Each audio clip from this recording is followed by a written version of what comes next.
शनि प्रदोष के दिन व्रत रखने और प्रदोष काल में शिव साधना से मिलता है सभी रोगों और कष्टों से मुक्ति। सभी तरह के दोष जैसे पितृदोष, ग्रह दोष और काल्प सर्प दोष से मुक्ति। निसंतान दंपतियों को पुत्र की प्राप्ति और सभी मनोकामनाएं पूर्ण होती हैं। शनि प्रदोष के दिन प्रदोष काल में सूर्यास्त के पहले नंदी शिववास और बाद में भोजन शिववास है। शनि प्रदोष के दिन प्रदोष काल में वृषारूढ़ शिववास समय रुद्राभिषेक जैसे शिव साधना करने पर भगवान भोलेनाथ के आशीर्वाद से मनोकामनाएं पूरी होती हैं और कार्यों में सफलता मिलती है। इसलिए पहले प्रदोष काल और शिववास समझते हैं, इसके बाद शनि प्रदोष व्रत की महिमा कथा, प्रदोष व्रत रखने और पारण के दिन तारीख, पूजा का शुभ मुहूर्त जानें। हिंदू धर्म में मानव के विभिन्न अंगों और काल गणना में तिथि दिन के देवी देवता अलग अलग होते हैं। प्रत्येक माह के कृष्ण और शुक्ल पक्ष की एकादशी और द्वादशी तिथि भगवान विष्णु को समर्पित है, जबकि त्रयोदशी तिथि महादेव को समर्पित है। उचित समय आने पर देवी देवताओं की पूजा का शुभ फल मिलता है। भगवान शिव जी की उपासना के लिए उत्तम समय सावन मास के प्रत्येक सोमवार और शिवरात्रि की तरह प्रदोष काल भी है। प्रभु की विशेष कृपा प्राप्त के लिए प्रदोष व्रत सबसे शुभ है। प्रदोष काल क्या है? मुहूर्त की दृष्टि से हिंदू गणना में एक दिन में कुल 30 मुहूर्त होते हैं, जिनमें दिन के 15, रात के 15 मुहूर्त होते हैं। एक मुहूर्त 2 घटी का है।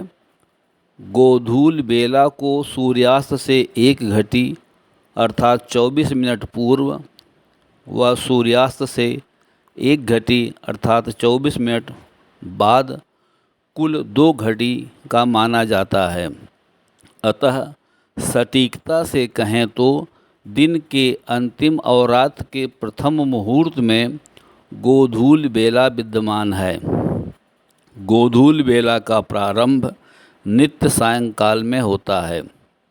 हर मास के शुक्ल और कृष्ण पक्ष की त्रयोदशी तिथि में पड़ने वाले गोधूल बेला को प्रदोष काल कहते हैं।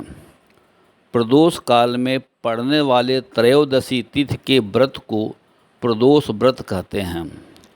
प्रदोष व्रत रखने वाला व्यक्ति भगवान शिव की कृपा से अनेकों दोषों से मुक्त होता है। प्रदोष शिव को अति प्रिय है। भगवान या भगवती अथवा देवी देवता सभी अपने भक्तों की भक्ति से विवश होकर उनकी प्रार्थनाएं पूरी करने में तत्पर रहते हैं, जिससे ब्रह्मांड के कामकाज प्रभावित होते हैं और उनके समक्ष बड़े संकट की स्थिति उत्पन्न होती है। यही स्थिति भगवान शिव जी के साथ भी होती है। भोलेनाथ अपने भक्तों की भक्ति से विवश होकर हर समय उनकी प्रार्थनाएं पूरी करने में जुटे रहते थे, जिससे ब्रह्मांड के कामकाज प्रभावित होने लगे। भगवान शिव जी के परिवार के लोग उनका साथ पाने को तरसने लगे। तब भगवान विष्णु ने शिववास का नियम बनाया, ताकि भोलेनाथ को भक्तों की पुकार सुनने के साथ ही संसार का संचालन करने का भी समय मिल सके, साथ ही वे कुछ समय अपने परिवार को भी दे सकें। शिववास से पता चलता है कि उस समय भगवान शिव क्या कर रहे हैं, उनसे प्रार्थना का कौन सा समय उचित है। संकल्पित सकाम अनुष्ठान रुद्राभिषेक, शिवार्चन, महामृत्युंजय अनुष्ठान से पहले शिववास जरूर देख लेना चाहिए। हालांकि निष्काम पूजा महाशिवरात्रि, श्रावण माह, सोमवार, प्रदोष, शिवरात्रि, शिव जी की सामान्य पूजा अर्चना, ज्योतिर्लिंग के पास संकल्पित अनुष्ठान से पहले शिववास देखना जरूरी नहीं होता है। भगवान शिव के निवास का पता लगाने के लिए महर्षि नारद ने शिववास गणना का सूत्र बनाया। इसके अनुसार शिववास जानने के लिए पहले तिथि पर ध्यान दें। शुक्ल पक्ष में पहली तिथि से पूर्णिमा तिथि तक को 1 से 15 तक मान दें और कृष्ण पक्ष में प्रतिपदा से अमावस्या तक को 16 से 30 मान दें। इस प्रकार तिथि की गणना शुक्ल पक्ष की प्रतिपदा से कृष्ण पक्ष की अमावस्या तक 1 से 30 तक करें। इसके बाद जिस तिथि के लिए शिववास देखना है उसमें 2 से गुणा करें, फिर गुणनफल में 5 जोड़ दें और सबसे आखिर में 7 से भाग दे दें। शेष फल जो आएगा उससे शिववास का पता लगेगा। शेष 1, 2, 3 बचे तो शिववास अनुकूल है। उसमें रुद्राभिषेक या शिव का कोई भी विशेष अनुष्ठान कर सकते हैं। शेष में 0, 4, 5, 6 बचे तो शिववास प्रतिकूल है। उसमें रुद्राभिषेक या महामृत्युंजय प्रयोग या विशेष शिव अनुष्ठान न करें। जैसा कि नारद संहिता में भी उल्लेख इस प्रकार मिलता है। एके कैलासवासम द्वितीये गौरी निधौ तृतीये वृषभ आरूढ़म चतुर्थे च सभा स्थितम पंचमे भोजने चैव क्रीडायान्तु सात्मके शून्ये श्मशानके चैव शिववासवासं संचयोजयेत् कैलासे लभते सौख्यं गौर्यां च सुख संपद वृषभे अभीष्ट सिद्धि स्यात् सभायां संतापकारिणी भोजने च भवेत् पीडा क्रीडायां कष्टमेव च श्मशाने मरणं ज्ञेयं फलम एव विचारयेत। श्लोक अर्थानुसार यदि शेष फल 1 आता है तो शिववास कैलाश में होगा और इस समय पूजा का फल शुभ फलदायक होगा। यदि शेष फल 2 आता है तो शिववास गौरी पार्श्व में होगा। इसका फल सुख संपदा प्रदान करने वाला होगा। यदि शेष फल 3 आता है तो शिववास वृषारूढ़ होगा, नंदी पर होगा और इसका फल अभीष्ट सिद्धि होगा, लक्ष्मी की प्राप्ति होगी। यदि शेष फल 4 आता है तो शिववास सभा में होगा और इसका फल संताप कारिणी होगा। यदि शेष फल 5 आता है तो शिववास भोजन पर होगा और इसका फल भक्त के लिए पीड़ादायी हो सकता है। यदि शेष फल 6 आता है तो शिव क्रीड़ारत रहेंगे और इससे कष्ट मिल सकता है। यदि शेष फल 0 आता है तो शिववास श्मशान में होगा और मृत्यु हो सकता है। शिववास गणना नियम अनुसार शुक्ल पक्ष की द्वितीया, पंचमी, षष्ठी, नवमी, द्वादशी और त्रयोदशी तिथियां और कृष्ण पक्ष की प्रतिपदा, चतुर्थी, पंचमी, अष्टमी, एकादशी, द्वादशी तिथियां शुभ फलदायी हैं। इन तिथियों पर किया गया संकल्पित अनुष्ठान सिद्ध होता है। धर्म ग्रंथों के अनुसार शुक्ल पक्ष की पहली, तृतीया, चतुर्थी, सप्तमी, अष्टमी, दशमी, एकादशी, पूर्णिमा और कृष्ण पक्ष में द्वितीया, तृतीया, षष्ठी, सप्तमी, नवमी, दशमी, चतुर्थी तिथियों पर शिव जी का संकल्पित अनुष्ठान ठीक नहीं माना जाता है। इसलिए इन तिथियों की जगह शुभ तिथियों पर अनुष्ठान करना चाहिए। शनि प्रदोष व्रत की कथा।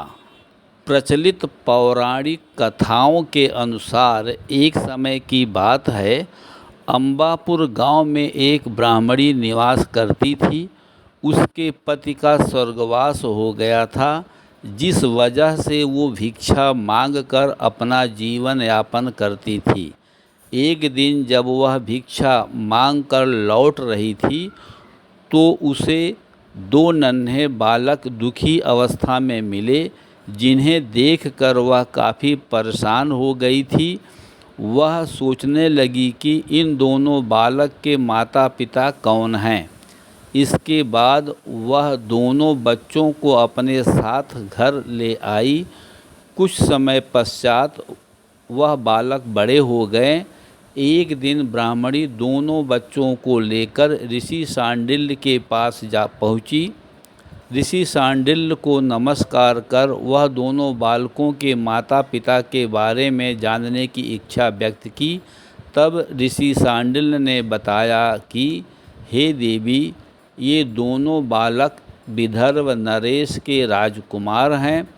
गंधर्व नरेश के आक्रमण से इनका राजपाट छीन गया है, अतः ये दोनों राज से पदच्युत हो गए हैं। यह सुन ब्राह्मणी ने कहा कि हे ऋषिवर, ऐसा कोई उपाय बताएं कि इनका राजपाट वापस मिल जाए।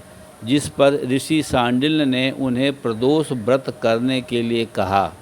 इसके बाद ब्राह्मणी और दोनों राजकुमारों ने प्रदोष व्रत का पालन भाव के साथ किया।